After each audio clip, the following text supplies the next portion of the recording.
తెలంగాణ రాష్ట్రానికే ఊటి. ఈ గత ప్రభుత్వంలో నల్లమల లూటి చేశారు తప్ప ఎక్కడ కూడా డెవలప్మెంట్ చేయలేదు.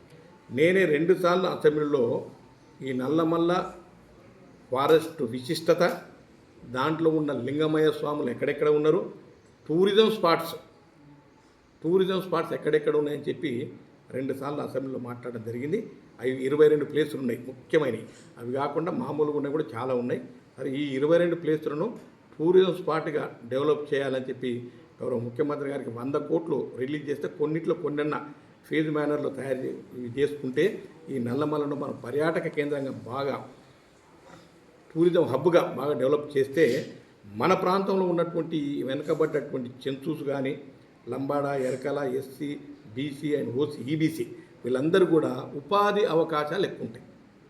ఈ ఉపాధి అవకాశాలు కల్పించడం కోసం ప్రభుత్వం తప్పకుండా దీన్ని డెవలప్ చేయాలని కోరాం.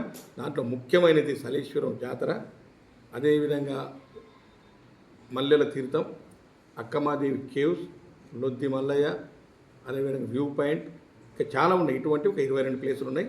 ఆ లిస్టు కూడా గతంలో అసెంబ్లీ చేసాం, మీకు కూడా చెప్తాం. ఇకపోతే ఇవే కాకుండా ఇందిరమ్మ ఇండ్లు, ఈ మధ్యన వచ్చినటువంటి ఇందిరమ్మ ఇండ్లు, ఈ ఇందిరమ్మ ఇండ్లు ఈ ప్రాంతానికి ఒక 1000 ఇండ్లు ఎక్కువ కూడా వచ్చినాయి. ఐటీడీఏ పరిధిలో ఒక 1000 నుంచి 1500, ఎన్ని limitless, there is no limit for census. ఏంటంటే అన్ని ఇస్తామన్నారు గౌరవ ముఖ్యమంత్రి గారు.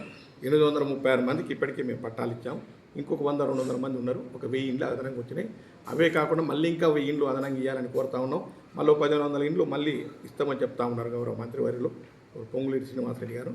బట్ ఏది ఏమున్నా ఈ ప్రాంతంలో గుడిచె లేనటువంటి వాళ్లకు, అసలు లేనటువంటి వాళ్లకు, మట్టి మిద్దెలు కూలిపోవడానికి సిద్ధంగా ఉన్నటువంటి ఇండ్లు ఏవైతే వాటన్నిటి ప్లేస్లో పక్కా ఇండ్లు నిర్మించాలి. అవి ఇందిరమ్మ ఇండ్లు.